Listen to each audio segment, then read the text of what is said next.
Okay, let's go ahead and get started there, everybody. Although, let's see. There it is. Okay, I was about to say, oh, but where is my Pega web page? There it is. Okay, let's go ahead and get started. It is, well, a little after 1 p.m. PST YouTube stream. I'm your host, Strange Road Jim. And today we got ourselves some more Pega certification setting to do, to continue with. We might not have Unreal today. So I'm putting it there in my title just in case, but likelihood is, probably not going to happen. I've informed Blackheart, and obviously he agreed, um, that hey, get in touch with me if you know you can make it.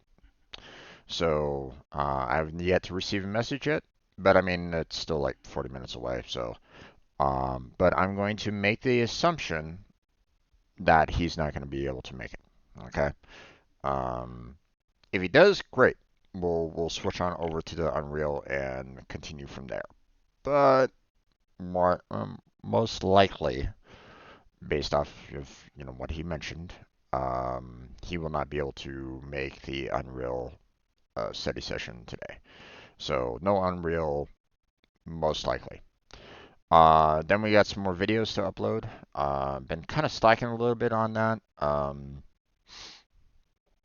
So I need to work a little bit more on getting some more videos out. Because I've only been doing like 2 a day, which I mean I'm releasing some of the older Warframe videos, so I mean that's good.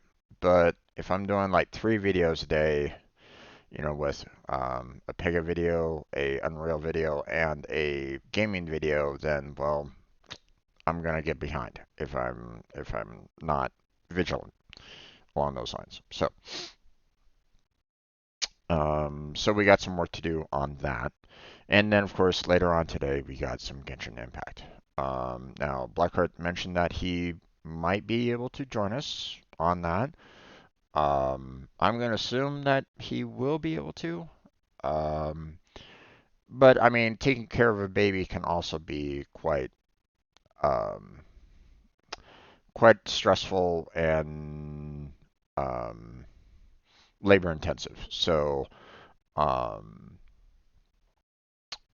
so if he can't make it, then I understand. He's gonna have um, he has a lot on his plate today.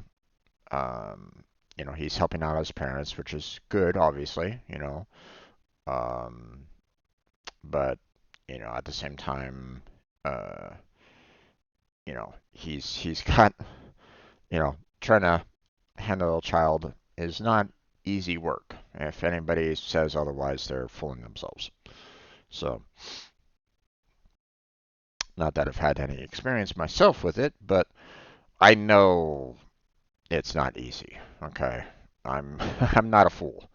So, um, you know, because let's face it, you have to keep your child fed. You have to keep them well nourished. You have to make sure that they sleep correctly. You have to make sure that they're clothed properly. You have to make sure that they, handle all their necessary chores when they grow up, like, brushing their teeth, combing their hair, making sure that they're dressed every day, that kind of stuff, right? Um, you have to make sure that they get a good education. Um, so I mean, and and that's and that might not even be the worst of it. Um, I mean, changing diapers every day, for uh, until you can get them potty trained, and that's a difficult process itself. Um, you have to be careful of if they hurt themselves. Are you prepared for if they hurt themselves in some way? It could be a small scratch, it could be something a little bit more life-threatening. You know. Like, hey, they take a fork and they stick it in a plug. Kind of dangerous. Wouldn't recommend doing that.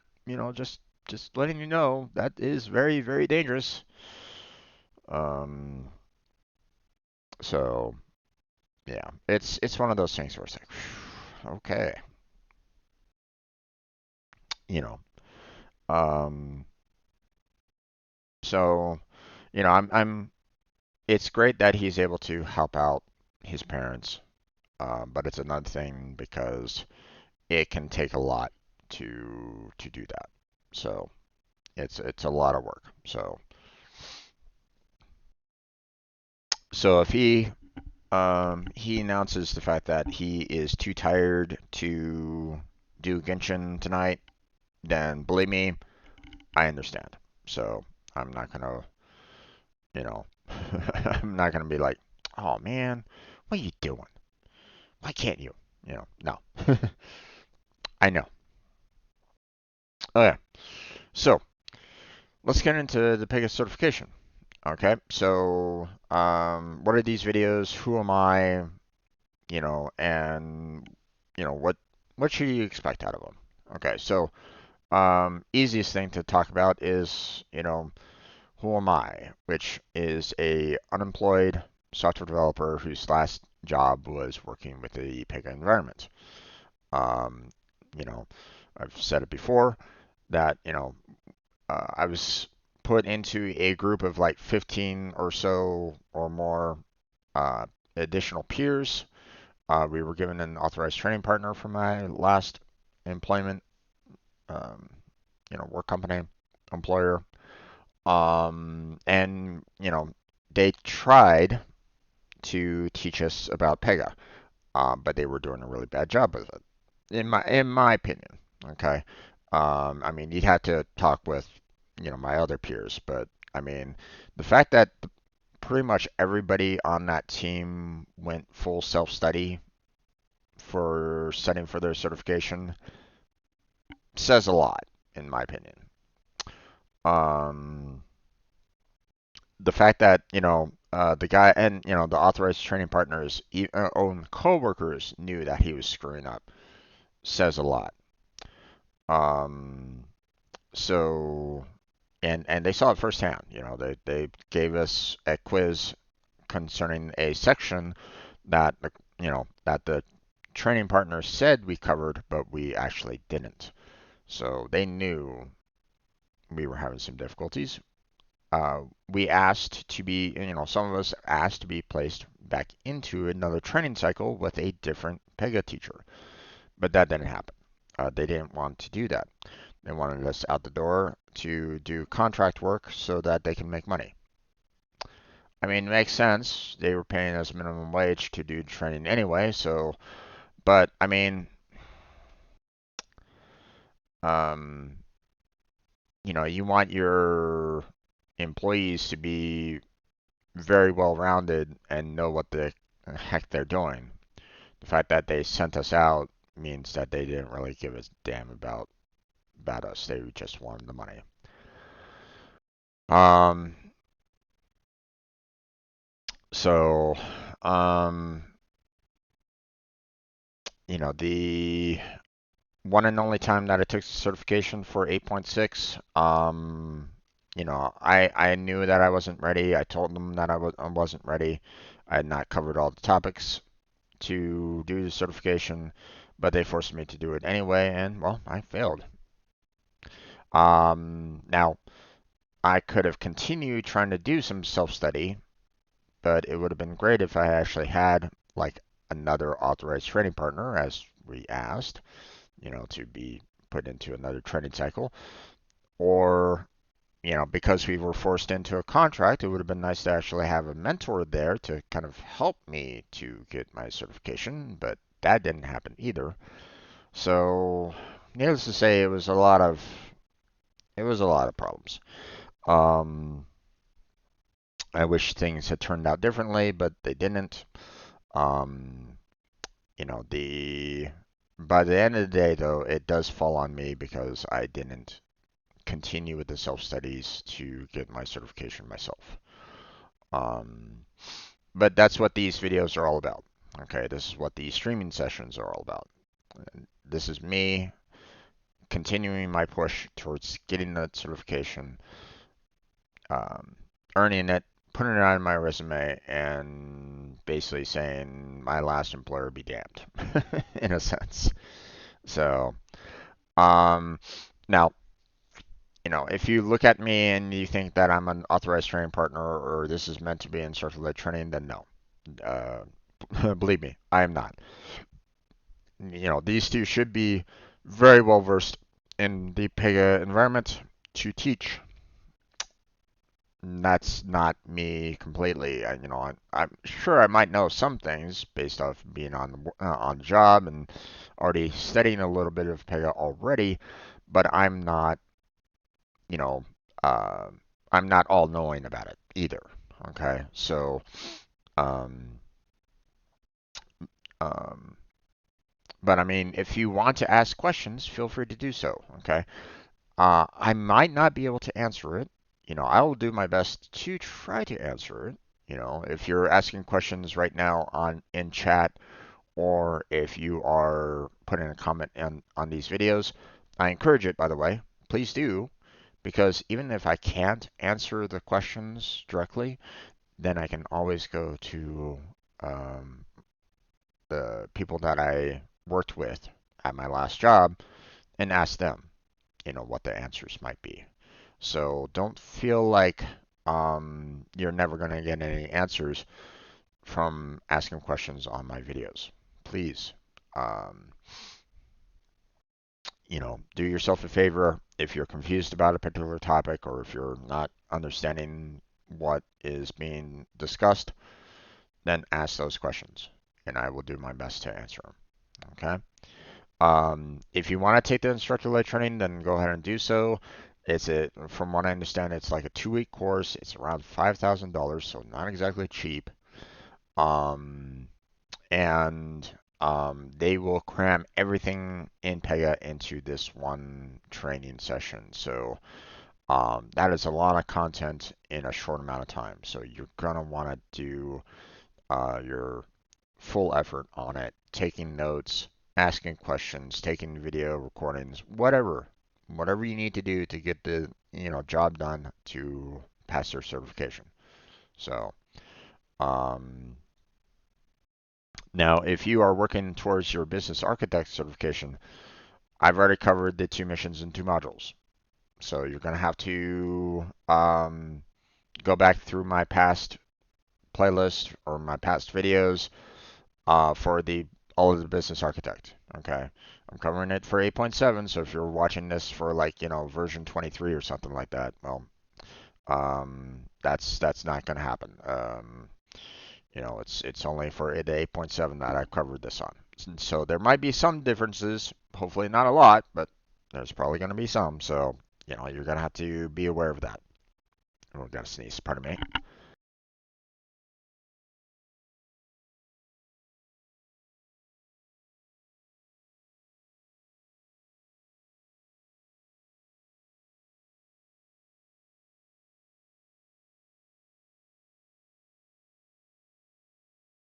Sorry about that.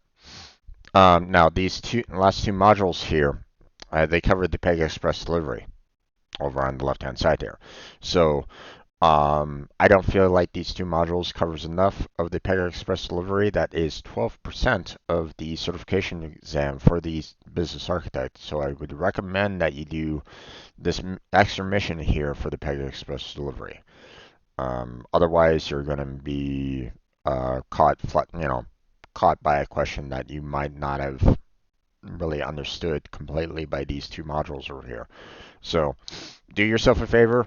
If you're working on the business architect, cover the Pega Express delivery as much as you can as well.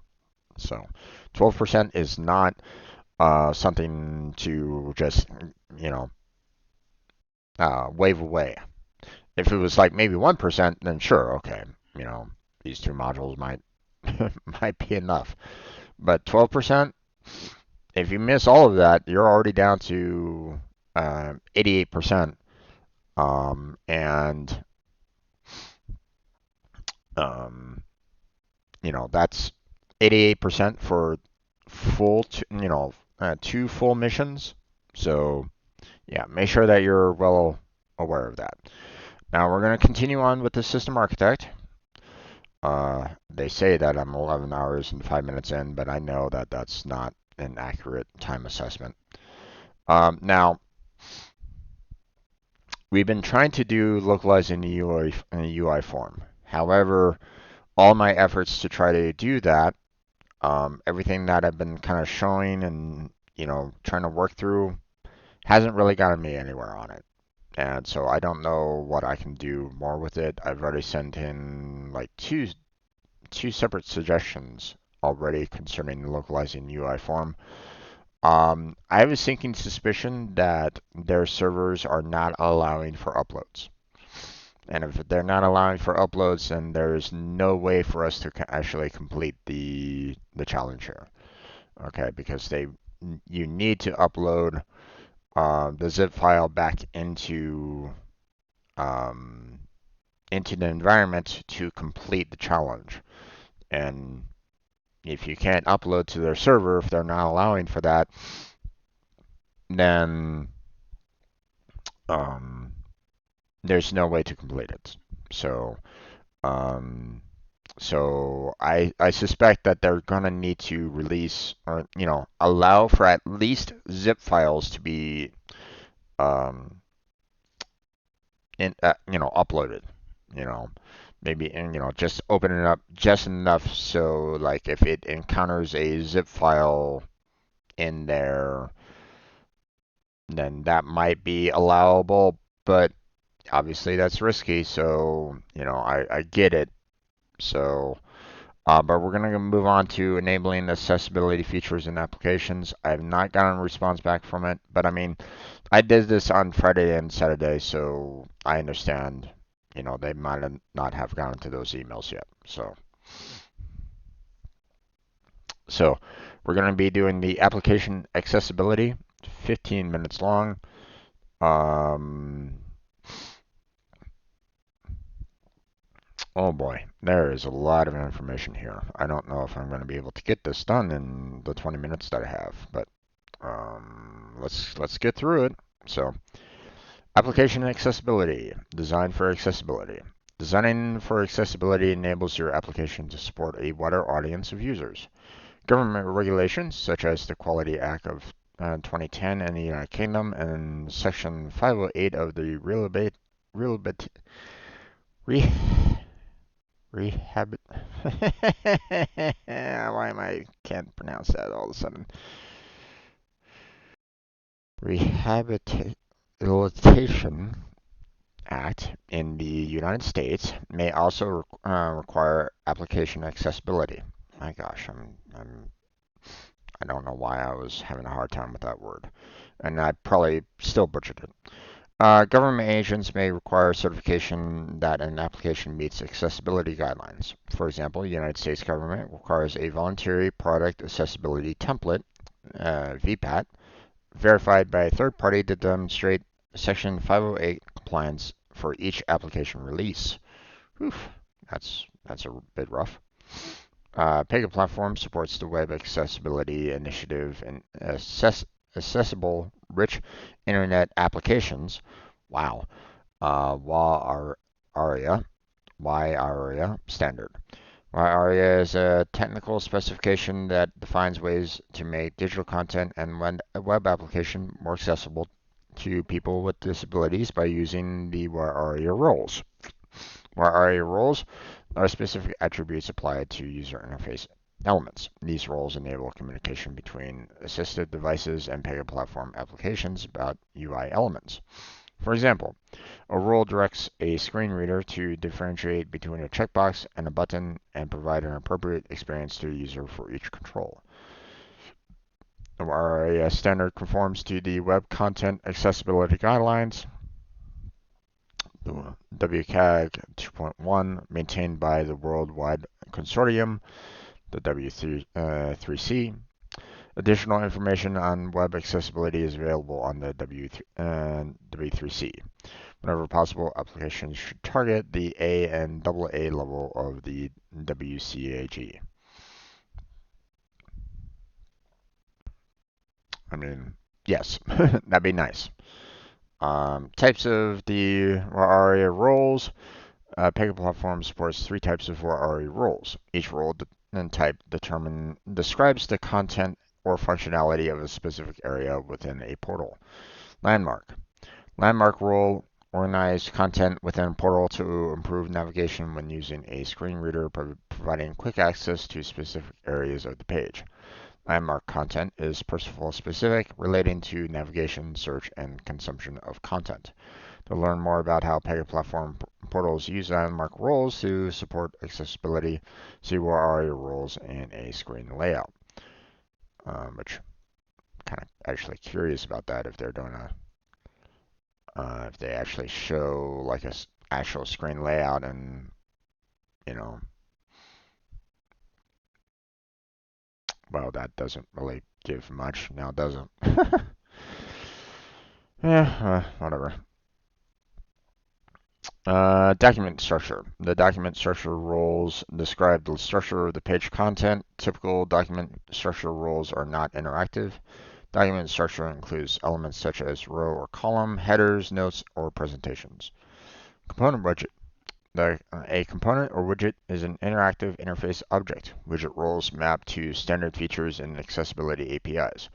When the user navigates to a widget, assistive technologies intercept keyboard events and pass them through the web application to the widget. So, just in case anybody's not really understanding what's going on here, this is basically for anybody that you want to build the application to allow for anybody to be able to use it. Okay, so you know, so maybe someone can't, maybe they don't have arms anymore, so they can't necessarily use their mouse. So maybe they're like maybe using a breathing apparatus to try to move around the screen or something like that. Maybe they want to use text to speech or, speech commands to try to, get things done. Um, maybe, um,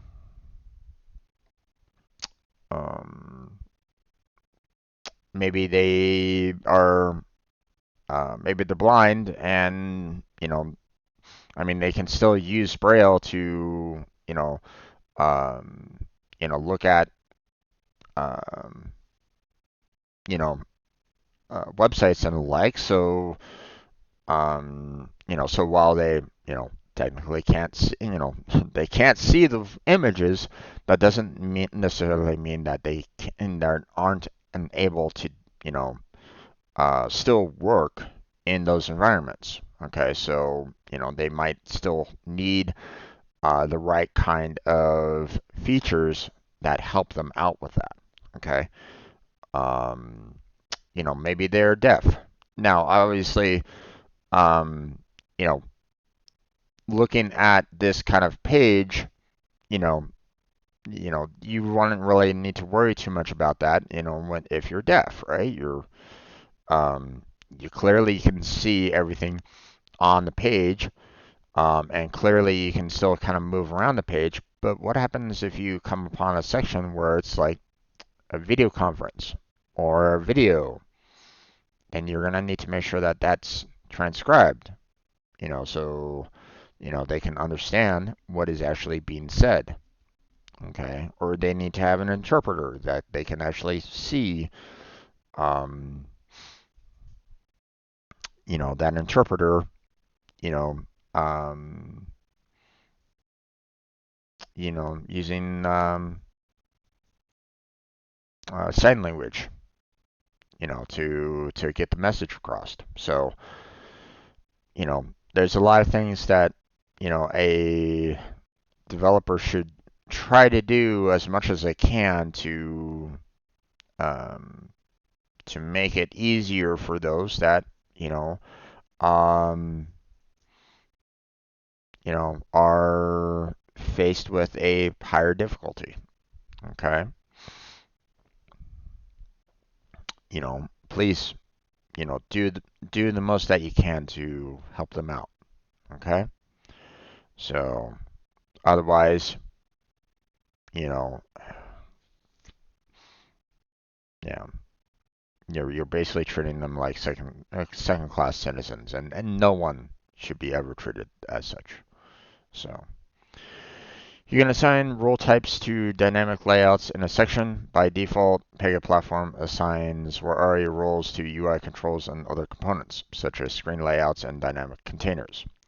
You can customize the HTML code associated with a control or create a custom control. Apply role types to the UI control in accordance with the W3C guidelines.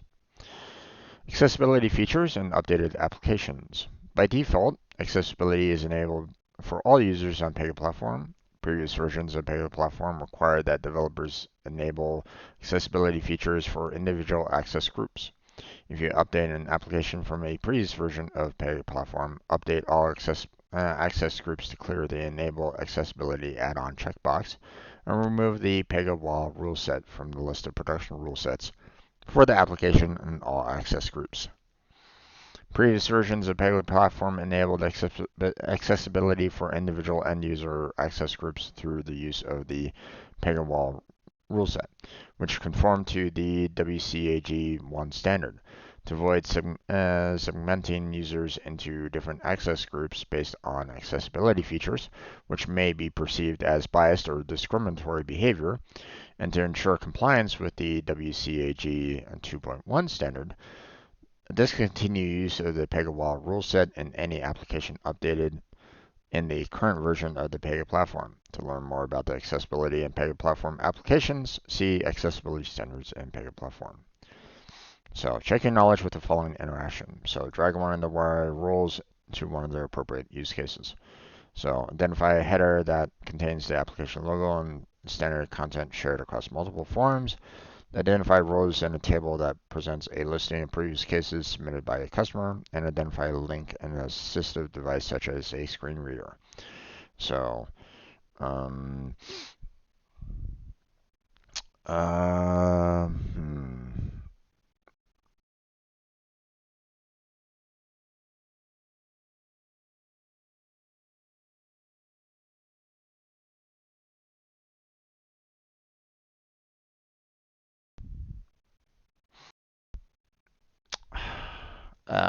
Frack.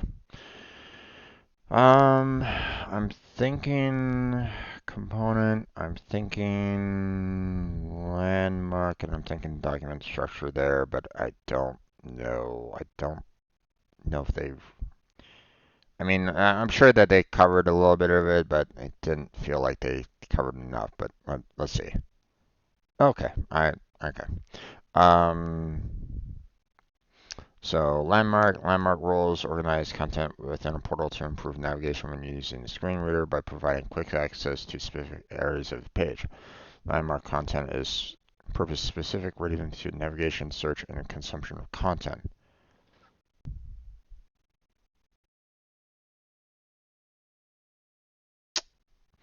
Hmm. Um,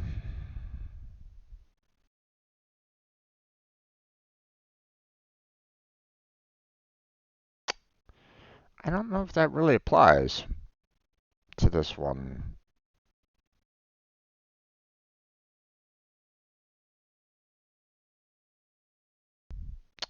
That seems a bit weird, the landmark. Let's see, document structure. Document structure roles describe the structure of the page content. Typically, the document structure roles are not interactive. Document structure includes elements such as row, column headings, notes, or presentations. So, I mean, identify rows in a table. I mean, I guess, you know,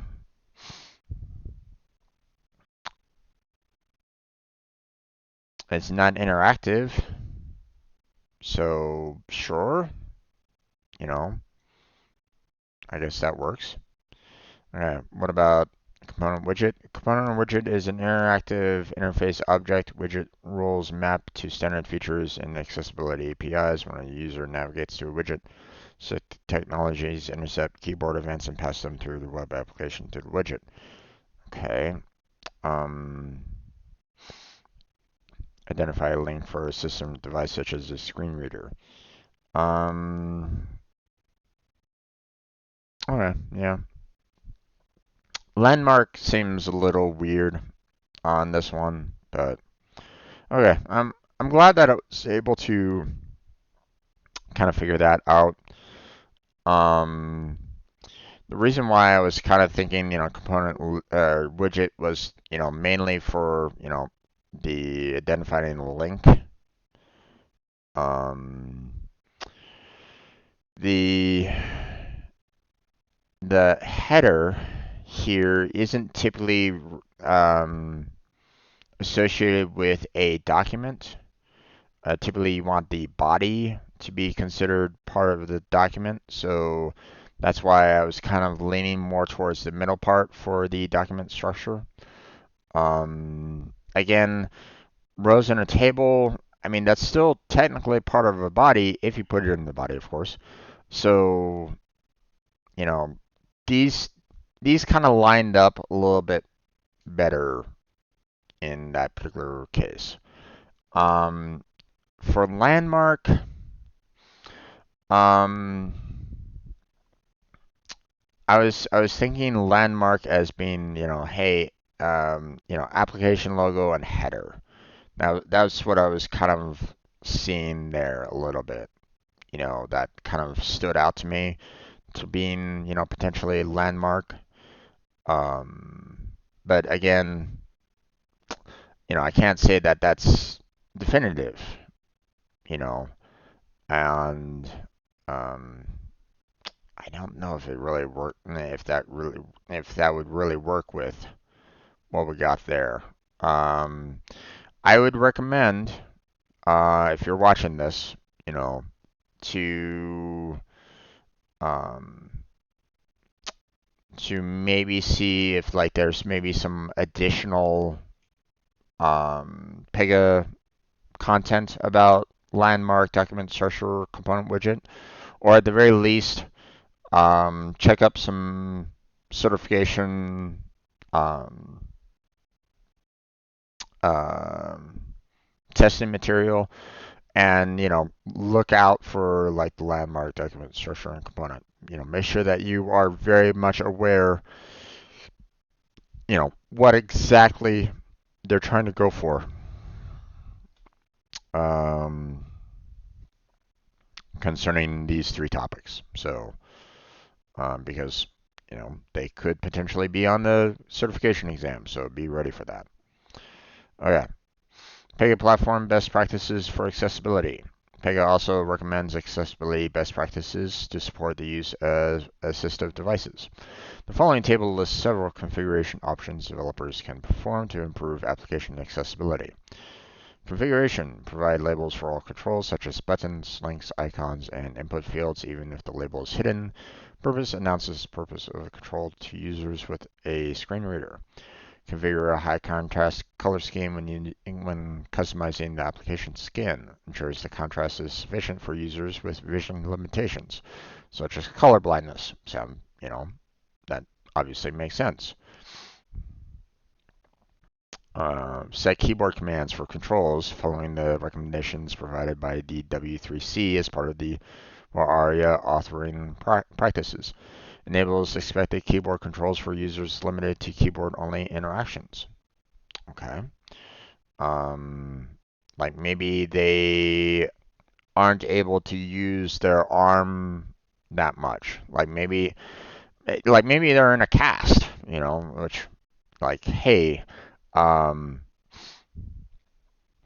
that might be temporary, but they're still limited as to what they can do um, for what they can do on the job, right? So maybe they can only use their fingers to do the work. So keyboard controls obviously are something that you're going to need to make sure are available. Use buttons only for actions and use links only for navigation. Um, provides a consistent user experience that an assistive device can describe to a user. So if they are blind and the assistive device kind of explains what's on the screen, then you know, um, they can basically say, this part is a button or something. This is a link, whatever. I don't know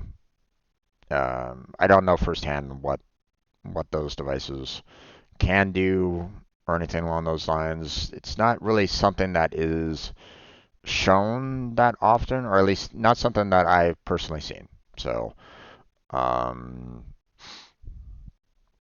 so I don't know. Um, so, enable use of the close button to dismiss an overlay or model, or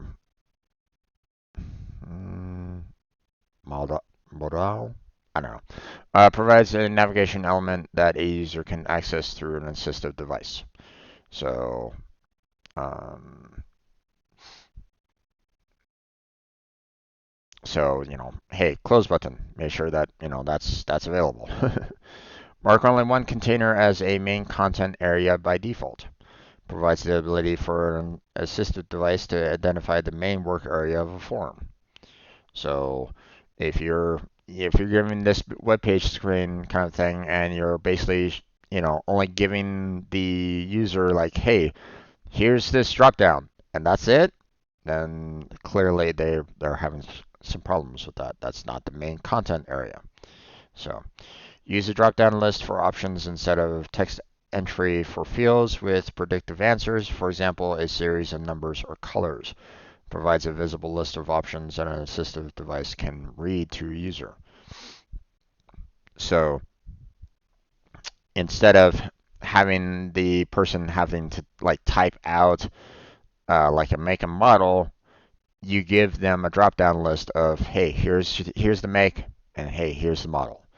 So for additional guidance on best practices for configuring, designing, and accessibility applications, see best practices for accessibility. The Accessibility Inspector. The Accessibility Inspector tool allows you to identify accessibility issues within your application. Using the Accessibility Inspector tool, you can check what your application looks like to users with varying visual abilities and review UI components that are not accessible. Once identified, you can fix accessibility issues to ensure that users with disabilities can quickly access and efficiently operate your application. The Accessibility Inspector is available in Pega platform workspaces such as App Studio and Dev Studio, and the user portal when launched from the Dev Studio. Use the Accessibility Inspector pane to check if your application is compliant with the best practices for accessibility. For example, you can check for accessibility across disabilities such as color blindness. You can also verify that your images have labels. And you can find page elements that may cause issues for people with disabilities. The Accessibility Inspector identifies common Pega-specific accessibility issues within your application, but is not a replacement for formal automated and manual accessibility testing. You should always test with an automated testing tool like Xcore or Actual Users, as automated tools only detect about 30% of accessibility issues. Indeed.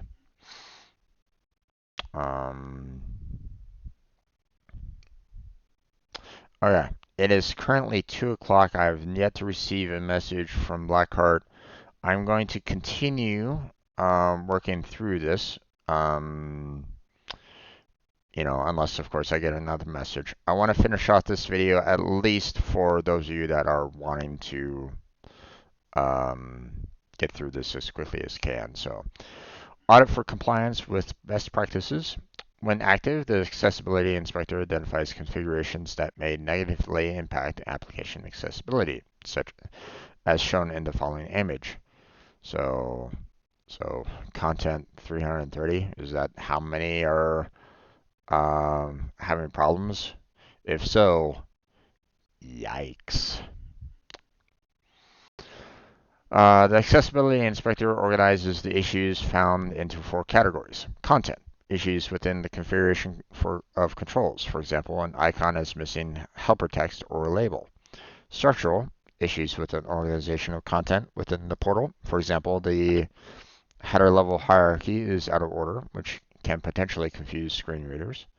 Interactivity issues affecting how assistive devices navigate the UI. For example, the skip to content navigation is missing from the portal configuration, which prevents users from using the enter key to navigate to the main content. And compatibility. Issues with the Pega UI elements used on a form. For example, a form uses a tab group layout, which is deprecated instead of a layout group.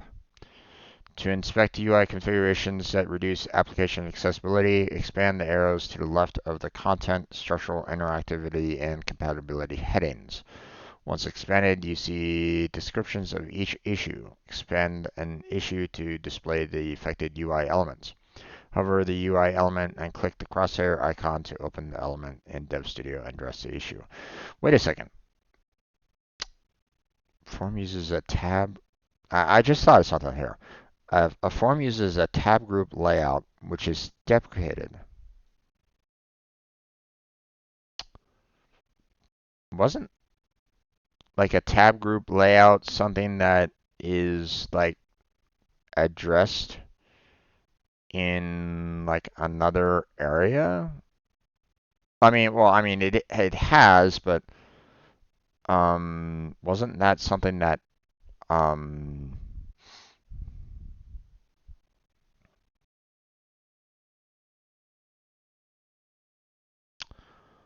um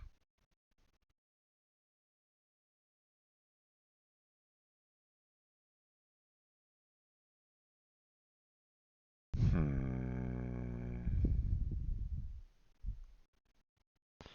No, I don't think it was this far back. Um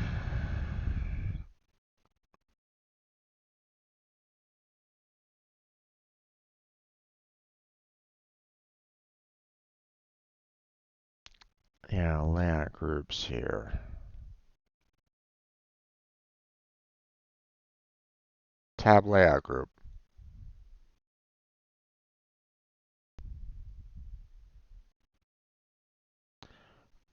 So you're saying here,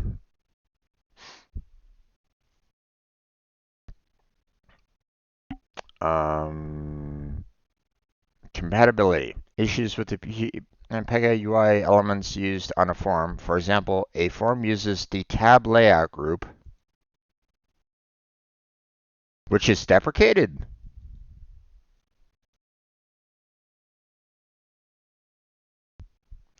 Shouldn't you mention that here?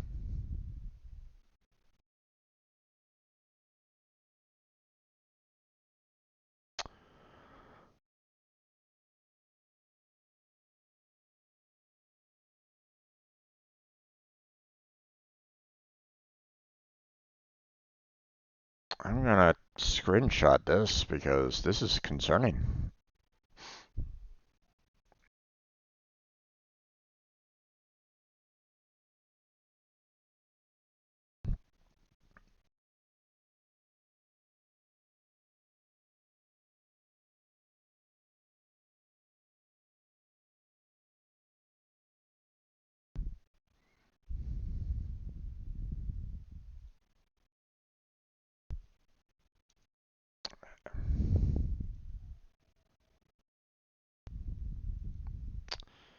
Alright,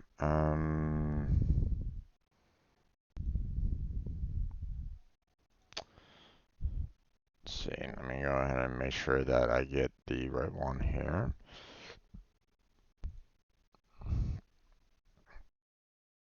So, I just read, screenshot attached, that the tabbed layout group is deprecated.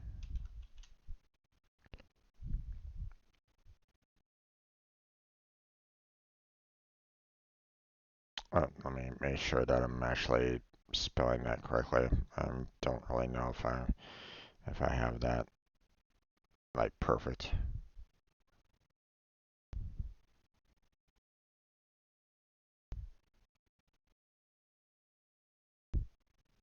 Yeah. Okay. Um, Weird that I'm just finding out about it now when it could have been brought up in the topic that um, shown what it was in the first place. Layout groups.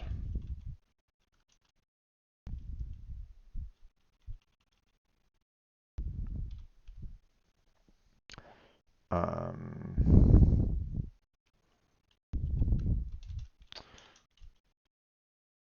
if tabbed layout groups is indeed deprecated, then I would recommend that you go to the module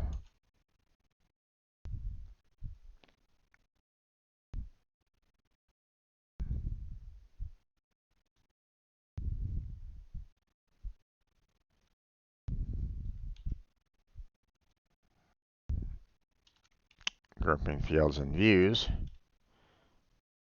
and add that note in the layout group topic, because you should explain right then and there that the um, layout group should no longer be considered usable for future projects.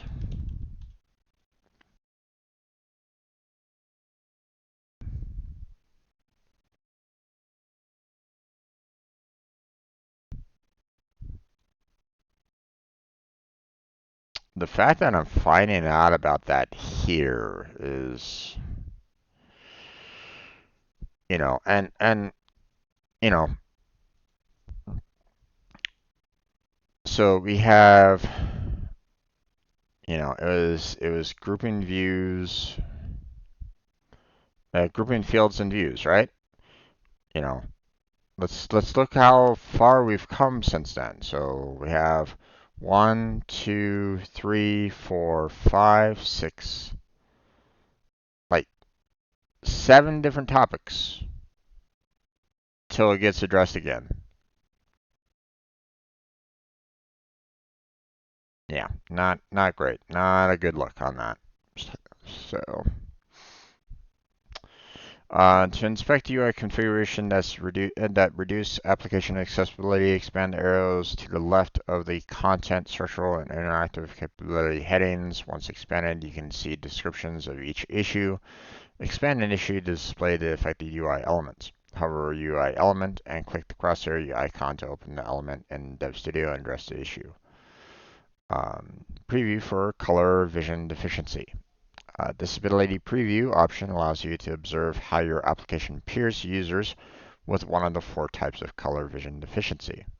The disability preview provides 4 models for simulating color vision deficiencies. Yeah, I'm not going to be able to pronounce those. um, Absence of color, red green confusion, yellow blue confusion. Isn't there like one for like blue green confusion too? Whatever. Um, to mimic the appearance of your application as perceived by a user with a color vision deficiency, click the drop down to the right of the disability preview label. By default, the disability preview is set to none. Change the preview setting to temporary, shift the color palette to match the selected color vision deficiency. To restore the original color palette, select none and close the accessibility inspector. To learn more about using the accessibility inspector tool, see inspecting accessibility. I mean, I do appreciate the fact that they actually have that because it gets you to kind of understand what, someone with the that particular um, disability is facing, you know. So you get to kind of understand what they're going through, what they actually see. So, so at the center of the following image, drag the vertical line to compare the standard display for form with the display as perceived by user with trintophobia, which is yellow-blue confusion. Okay, um, so with no confusion was, what's, seeing it standard, no disability at all versus what they would be seeing, you know. So,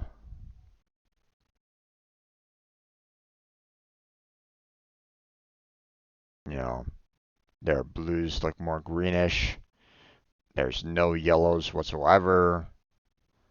Um, the dark blue looks like a light blue. Um, you know, so yeah, you can clearly see it on the map there. The fact that the yellow looks more red as well is interesting. So, so obviously that's a nice way of kind of seeing like the difference between the two. You know, this is how those without the disability is seeing the um, what's kind of going on there, and then you have the those with the disability being shown. Now, for those of you that might be like going, hey, this is the same image, then you might be you might have a problem with trintophobia, maybe. Just saying. So I would recommend that you try to go to a doctor and confirm, an eye doctor, and confirm that maybe you have a problem with this, or maybe take another like vision test out there and like confirm that. But I do appreciate the fact that they're kind of showing you the like a side by side view of it. So, like if you're looking on the left hand side here and you're seeing the like the pink red, it's like, yep, you might have a problem. Check your knowledge with the following interaction. Identify two issues that the accessibility inspector identifies when enabled. Choose two. So highlighted text displayed indistinctly from the background for a user with color vision deficiency. Okay, sure that might work. A web page lacks a link to quickly navigate to the content area of the work forum. I don't know if that I don't know if that would really work for like the accessibility inspector. A screen reader has not been configured properly to interact with the form. Well, I mean, that might not necessarily be a problem with the form itself. It might be a problem with the screen reader, but a label is not configured for an icon. That I believe is a problem. So Okay, apparently that first one is an issue. Isn't an issue. Issues with color vision deficiency are not listed as issues by the accessibility inspector. Why the hell not?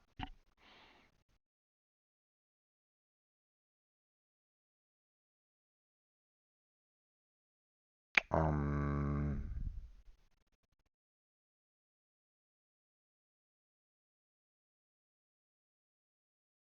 wait.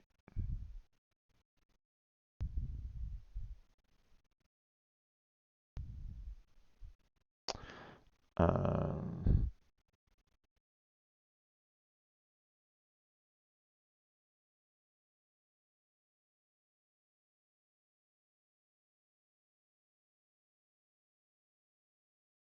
wait, what?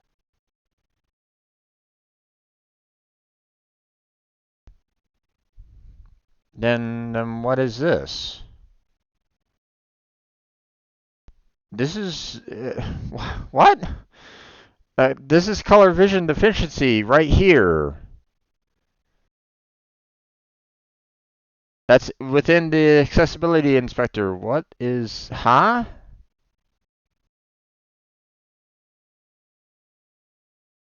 Excuse me?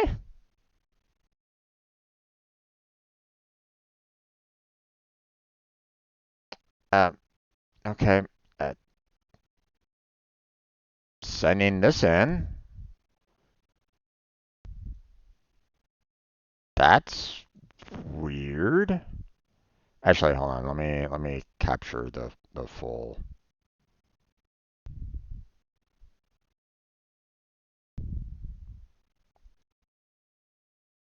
question.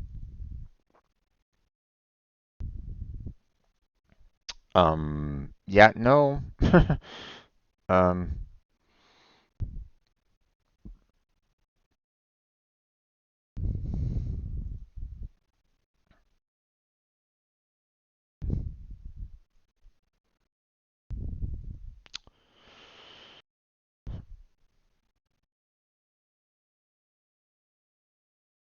okay. I want to have this page open at, in another, I want two pages open so that I can kind of look at, what I'm seeing here versus what I'm going to be communicating. So, um,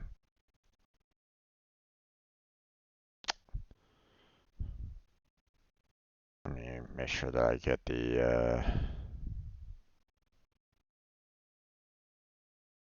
image out here as well.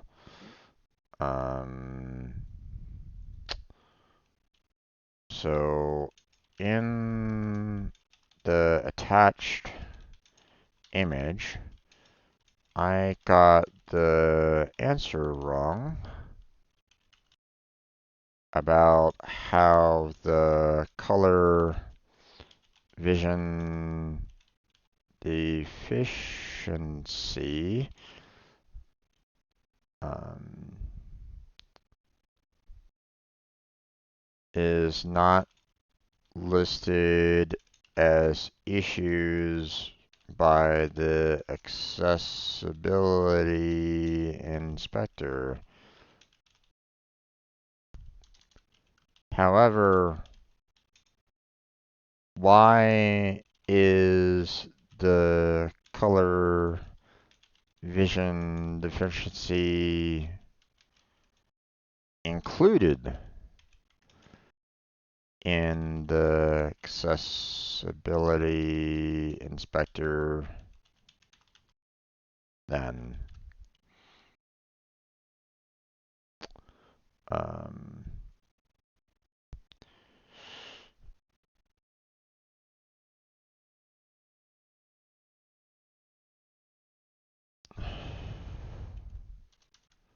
one of your own images showing the different types of color vision deficiency is shown within the accessibility inspector.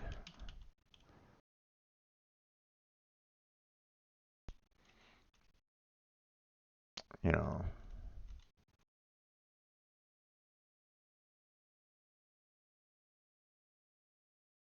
those four were all included. So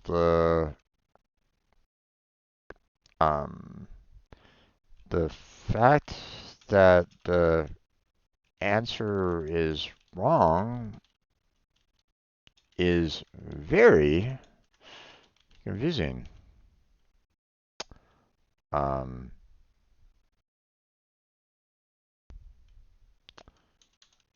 so what's the right answer?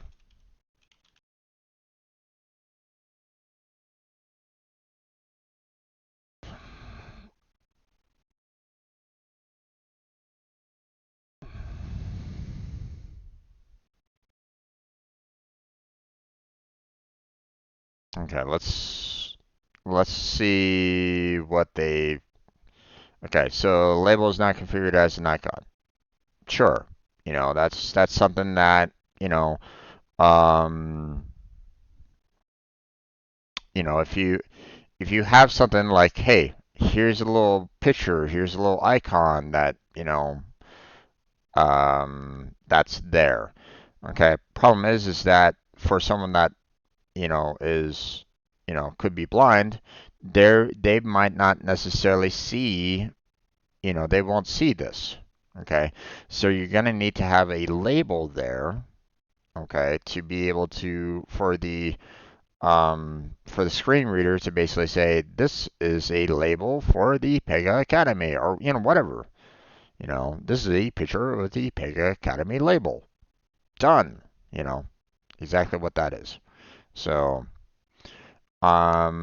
screen reader is not being configured properly to interact with the form. I mean, why does that have anything to do with the accessibility inspector problem? If the screen reader has not been configured properly, then is that a problem with the form or with the screen reader? I would imagine that that's a problem with the screen reader. Um, because if the form has been built properly to allow for a screen reader to read it, then isn't that a problem with the screen readers? You know, don't you have a problem with the screen reader at that point? Now, if it was the other way around, like a form has not been configured properly to interact with the screen reader, then oh yeah, that would definitely tick off the accessibility inspector. But it's not. It's the other way around. So, I mean, I could say that sure, this works, but not completely. Um, the fact that a web page lacks a link to quickly navigate to the content area of a work form is, um, I mean, I guess this would probably work most out of it all because, I mean, they have mentioned the fact that you need to have links that allow for you to move quickly, you know, right? Um, let's see. Uh, uh,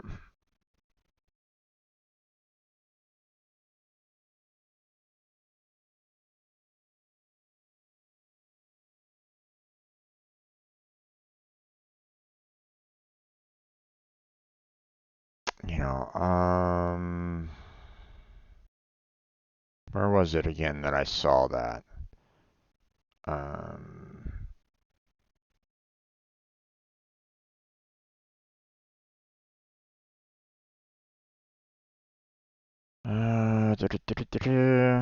Use links for navigation. There it is. So maybe those two? Okay. Um,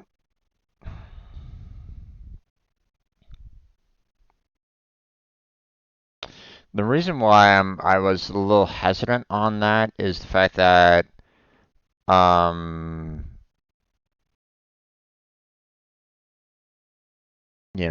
shouldn't you be showing just the work form as it is anyway, and not just a web page, or if it's something else going on there?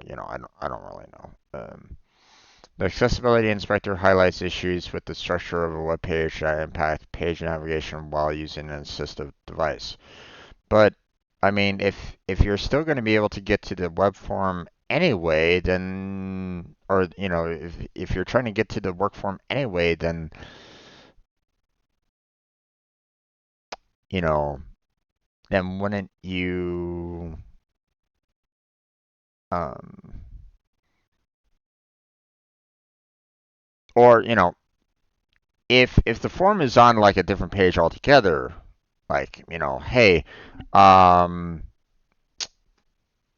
like, hey, you need to fill out your unemployment. You need to click on the link that will take you to the form to fill out all the unemployment information or something like that. Then sure. Um, but um, it the statement here sounds to me like it's um saying that the content area is still there on the page. um, sure, they can quickly navigate to it, but maybe they need to read through the rest of the information first before quickly going to the work form. You know, um, I don't know.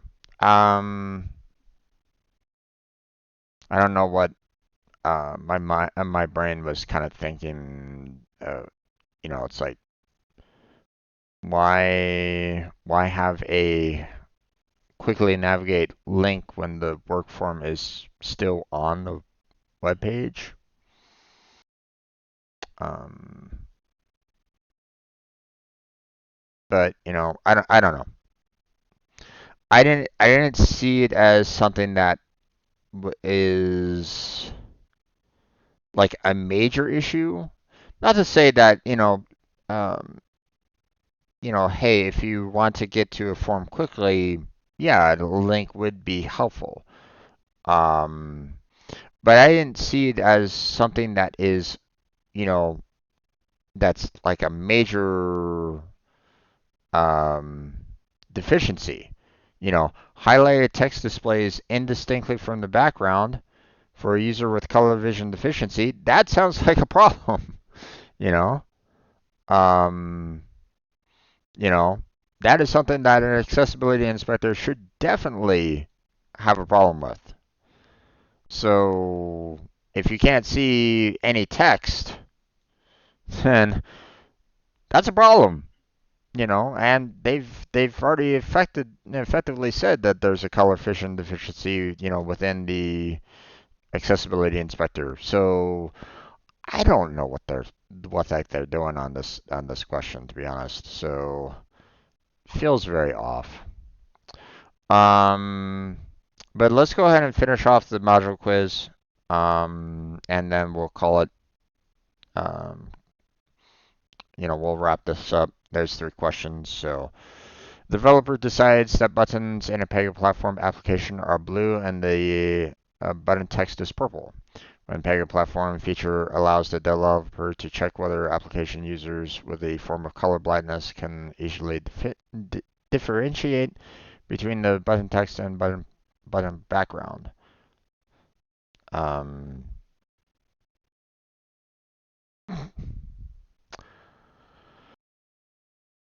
Even this question is basically saying, "Hey, guess what? That last module question, or the question on that topic, that's even wrong, because hey, guess what? The disability preview in the accessibility inspector tool allows you to preview what the current UI looks like to users with different forms of color blindness. Gosh, bravo. This one actually gets it. This one is actually, you know, perfect. That last question, nope. What is the purpose of accessibility roles? Provide enhanced interface support for users requiring assistance. Yeah, maybe. Sure, I guess. Let's see about the others. Enable application use on all software platforms. Nope. Prevent access by unauthorized personnel. Nope. Provide parental controls that enable parents to control access to the application by their children. No. So this is definitely the correct answer. So, all right. Now, landmark, role, enter event, and helper text. That, wait, I don't remember reading anything like helper text. Well, I guess it's there, but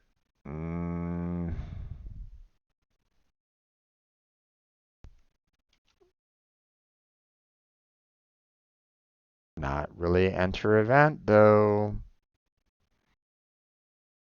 Hmm. Drag each accessibility feature to the appropriate description. The user navigates a list by using keyboard instead of a mouse. I guess that would be more of a landmark role. Assistive guide device guides the user to a search field. And that would be more of a enter event. A screen reader describes the field to the user. That would be helper text. So,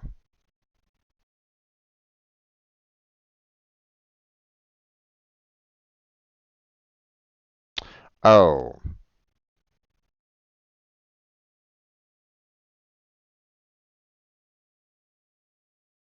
right.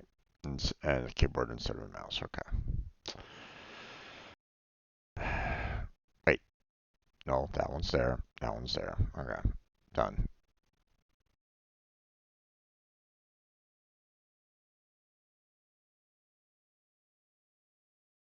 All right.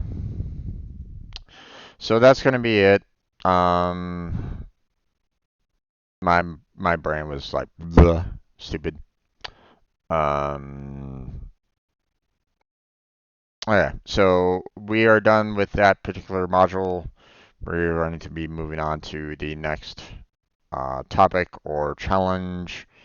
Let me verify. Okay, so we are going to be enabling accessibility features in an application. So that's going to be interesting. I hope that they cover quite a bit. It'd be nice. Um, I hope we can do um, the inspector, um, just to kind of see what it's all about. Um,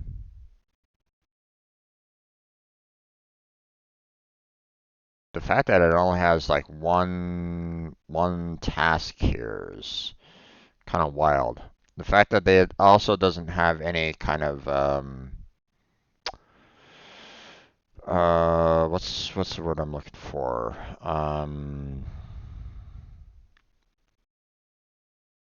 Like a tested out kind of section. Here, hold on, let me confirm. Let me confirm your work section. But I guess you're kind of confirming the work anyway with it. I don't know.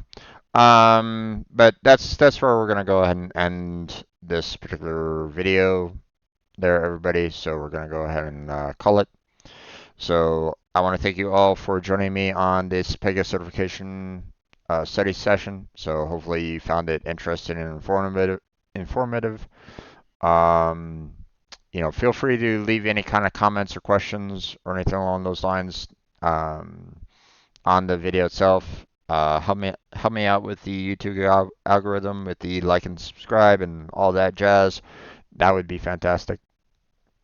Check out the description for various links that I have, social media, links that help me out directly, such as Patreon and Throne. And you can also check out the stream team that I made, Team Robot. The details of the application are included on the application page, so feel free to look into that if you're interested. Um, we're always looking for more members to help out with the team, and um, we feel like more people that are in the team, the better, because you get everybody to help each other out. So that's the idea behind it. But obviously, I covered more about it in the description of the team itself. Um, so yeah, that's going to be it for today's Pega video. I want to thank you all for joining me on today's session. If you were just kind of lurking in the background, thank you for being there. I appreciate it. Hopefully, I'll see you all next time. But until then, take care. Have a good night. Stay healthy. Stay safe. And I'll catch you strangers next time.